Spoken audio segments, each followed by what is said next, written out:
Assalamualaikum warahmatullahi wabarakatuh. Sahabat sekalian, ada pertanyaan yang menarik dari forum kajian kita atau forum komentar di YouTube kita. Pertanyaannya seputar takdir yang sudah kita bahas di program Cangkir Tasawuf Modern episode 265. Tetapi dipertanyakan kelanjutannya, dia mempertanyakan di mana letak keadilan Tuhan terhadap bayi yang dilahirkan cacat atau memiliki penyakit bawaan.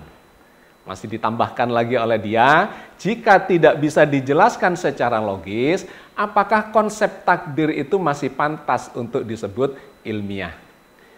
Oke, ini sengaja kita angkat karena terkait dengan kajian kita di Cangkir Tasawuf yang memang membahas bahwa konsep takdir atau akidah keimanan kepada takdir di dalam Islam itu sesungguhnya adalah konsep yang ilmiah. Untuk menjawab itu, maka kita perlu memahamkan ada 4 diksi atau 4 istilah kata kunci yang ada di dalam pertanyaan yang disampaikan itu. Yang pertama adalah terkait dengan apa yang disebut sebagai takdir. Karena rupanya penanya ini tidak memahami secara utuh konsep takdir yang disampaikan oleh Islam, bahkan yang sudah kita bahas di episode yang lalu secara panjang lebar itu, khususnya di Cangkir Tasawuf Modern.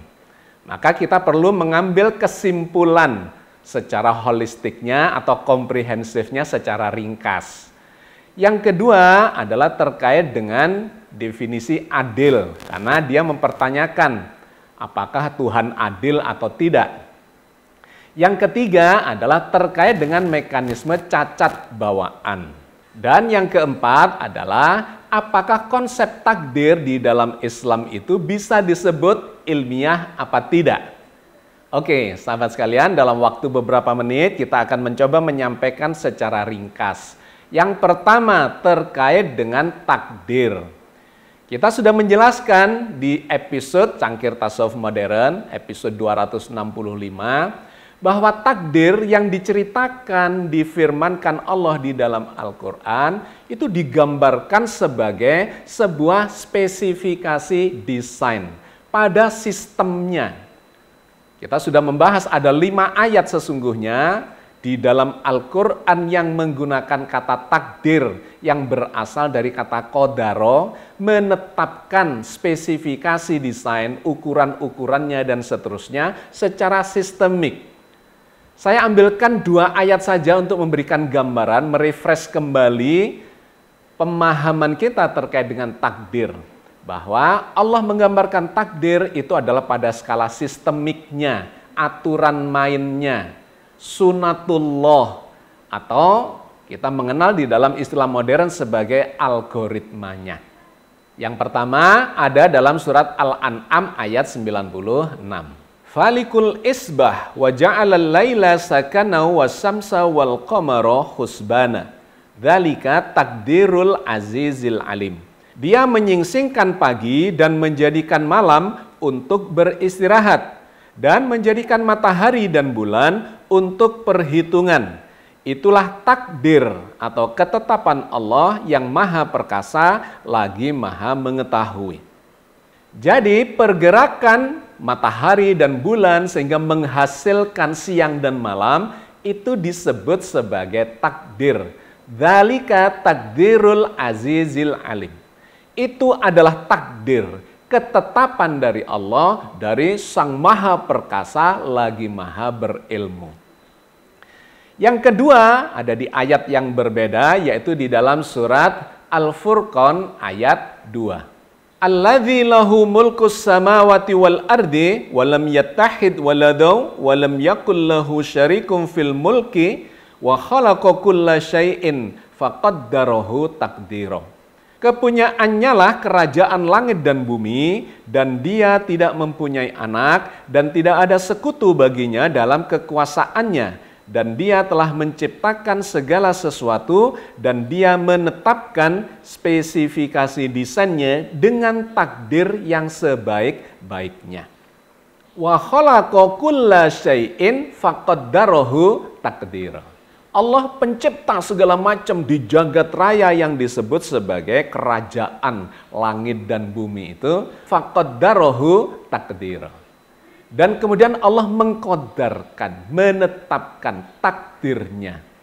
Jadi sahabat sekalian, kita sudah membahas sebetulnya secara mendetail bahwa takdir itu adalah terkait dengan mekanismenya, terkait dengan hukum-hukum yang mengikat seluruh dinamika alam semesta, yang dengan hukum itu kemudian semuanya bergerak mengikuti hukum-hukum alam.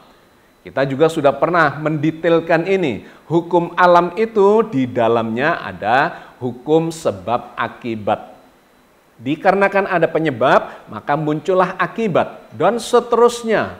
Secara berurutan, sebab memunculkan akibat, akibat menjadi sebab berikutnya, memunculkan akibat berikutnya, dan seterusnya. Itu adalah hukum yang pertama di dalam sunatullah.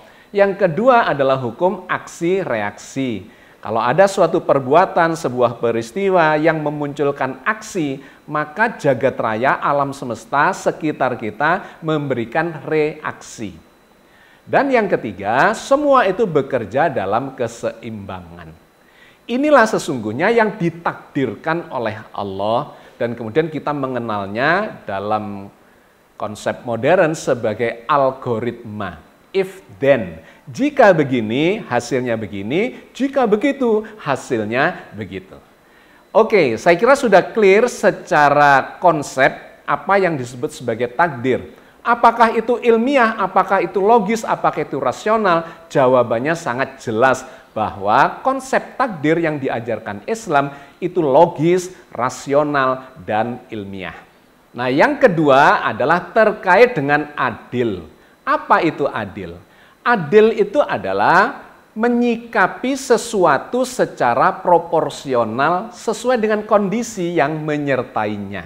Jadi adil itu bukan sama rata, sama rasa. Kalau begini-begini semua, itu justru tidak adil. Dikarenakan tidak ada sesuatu yang sama di jagat raya ini. Semuanya berbeda. Yang disebut sebagai adil itu adalah sesuai dengan kondisi yang menyertainya. Nah, Al-Quran menggambarkan kepada kita bahwa kita sebagai umat Islam memang harus berlaku adil, menyampaikan amanat sesuai dengan hak orang atau siapapun pihak-pihak yang menerima sikap kita itu. Adil adalah sesuai dengan amanat dan hak dari orang yang menerimanya. Di dalam surat An-Nisa ayat 48 Allah berfirman, Innallaha ya'murukum an tu'adul amanati ila ahliha wa idza hakamtum bainan nasi an tahkumu bi adl. Innallaha ni'imma ya'idzukum bih. Innallaha kana sami'an basira. Sesungguhnya Allah menyuruh kamu menyampaikan amanat kepada yang berhak menerimanya. Dan apabila menetapkan hukum di antara manusia, supaya kamu menetapkan dengan adil. Sesungguhnya Allah memberi pengajaran yang sebaik-baiknya kepadamu. Sesungguhnya Allah adalah Maha mendengar, lagi Maha melihat. Jadi harus sama dulu persepsinya apa yang disebut sebagai adil. Adil adalah menyampaikan haknya kepada orang lain atau kepada pihak lain secara proporsional mengikuti kondisi yang menyertainya. Kemudian poin yang ketiga terkait dengan cacat bawaan pada bayi. Sesungguhnya apa yang terjadi pada bayi yang mengalami kecacatan, lahir dengan membawa penyakit bawaan atau kecacatan? Maka kita bisa mengatakan secara ilmiah bahwa itu dikarenakan prosesnya di dalam pembentukan janin di dalam rahim mengalami masalah. Mengalami penyimpangan dari sunatullah atau hukum alam yang bekerja secara normal. Ada akibat dikarenakan ada sebab. Jadi kecacatan itu pasti memiliki sebab tertentu. Bisa dikarenakan sikap, perilaku, dan aktivitas yang dilakukan oleh ibu yang sedang mengandungnya. Misalnya dia minum minuman alkohol, atau narkoba, atau obat-obat tertentu yang menyebabkan pembelahan dan pembentukan janin di dalam rahim itu mengalami masalah. Dan berbagai macam masalah secara kedokteran yang bisa digambarkan dan digali penelitian-penelitian terkait dengan itu. Intinya adalah kecacatan itu pasti disebabkan oleh sesuatu yang terjadi selama kehamilan itu. Ada akibat, maka pasti ada sebab. Yang kedua adalah hukum aksi reaksi. Pasti ada perilaku tertentu sehingga muncul reaksi yang menyebabkan bayi itu mengalami ketidaksempurnaan ketika dilahirkan. Dan yang ketiga pasti menabrak keseimbangan. Dikarenakan Allah itu sebetulnya sudah menetapkan sunatullah, menetapkan takdir keseimbangan terkait dengan semua proses di jagat raya ini, termasuk ketika penciptaan atau pembentukan janin di dalam rahim itu. Jadi secara ilmiah bisa digambarkan bahwa kecacatan itu disebabkan oleh anomali, oleh ketidakseimbangan, oleh penyebab-penyebab tertentu, oleh aksi tertentu yang memunculkan reaksi secara tidak seimbang dan memunculkan kecacatan. Oke, jadi dalam sudut pandang ini kecacatan tentu saja penjelasannya sangat ilmiah dikarenakan oleh peristiwa tertentu yang mendahulunya yang menyebabkan munculnya akibat kecacatan itu. Nah, menariknya di dalam Al-Quran Allah menggambarkan tentang perbuatan-perbuatan manusia yang bisa memunculkan ketidakseimbangan. Ini digambarkan secara general baik di alam, ya, di langit, di bumi, di daratan, di lautan, dan pada diri manusia sendiri. Ketika kita melakukan perbuatan-perbuatan yang secara kolektif melakukan perusakan, maka kita akan menerima akibatnya. Allah berfirman di dalam surat Rum ayat 41. Zaharal fasadu fil barri wal bahri bima kasabat aydin nasi liudikahum ba'dalladzi amilu la'allahum yarji'un. Telah tampak kerusakan di daratan dan di lautan disebabkan oleh perbuatan tangan manusia, supaya Allah merasakan kepada mereka sebagian dari akibat perbuatan mereka, agar mereka kembali ke jalan yang benar. Jadi segala macam kerusakan, penyimpangan, ketidakseimbangan itu sesungguhnya disebabkan oleh manusia. Mungkin bukan secara individual tetapi secara kolektif, tetapi sama saja akibatnya, dampaknya adalah negatif buat perseorangan maupun secara kolektif. Karena itu di ayat yang lain di dalam surat Al-Anfal 25, Allah mengingatkan kepada kita, hati-hati ya, kalau ada proses merusak secara kolektif, maka yang kena akibatnya itu bukan hanya yang merusak, tetapi orang yang tidak ikut-ikut itu bisa terkena akibatnya. Ini sangat logis dan rasional. Allah berfirman di dalam surat Al-Anfal ayat 25. Wattaqu fitnatan la tusibannal ladzina zalamu minkum khassah wa'lamu annallaha syadidul iqab. Dan peliharalah dirimu dari azab yang tidak khusus menimpa orang-orang yang zalim saja di antara kalian. Dan ketahuilah bahwa Allah amat keras azabnya.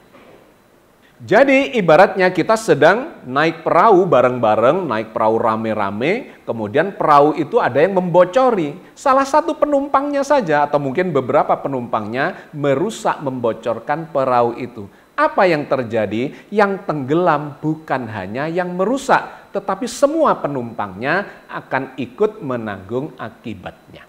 Maka sahabat sekalian, ketika terjadi perusakan lingkungan, kemudian terjadi penurunan kualitas makanan, minuman, ya, lingkungan hidup dan segala macam yang kemudian menyebabkan seorang ibu yang hamil misalnya, yang dia tidak ikut melakukan perusakan itu bisa mengalami atau terkena dampaknya, terkena akibatnya. Dia meminum atau memakan, mengkonsumsi makanan-makanan yang tidak sehat yang bisa menimbulkan kecacatan pada bayi yang sedang dikandungnya.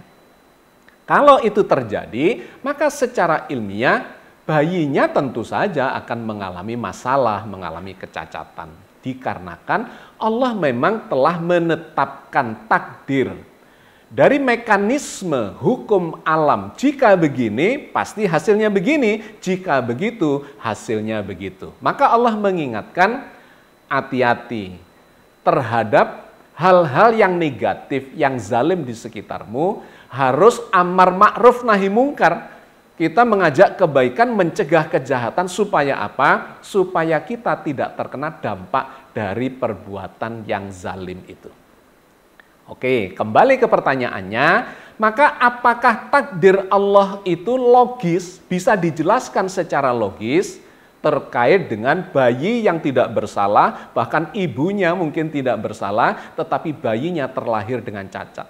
Tentu saja sangat logis, sangat ilmiah, dan sangat sesuai dengan apa yang diperingatkan Allah, diajarkan Allah di dalam konsep takdir itu. Sahabat sekalian, saya kira kita cukupkan, mudah-mudahan mendapatkan kesimpulan secara proporsional, secara baik dari dalam Al-Quran Al-Karim, yang memang semuanya itu disampaikan Allah secara ilmiah, bisa kita terima dengan akal sehat kita. Keimanan berbasis pada akal sehat. Billahi taufiq wal hidayah. Assalamualaikum warahmatullahi wabarakatuh.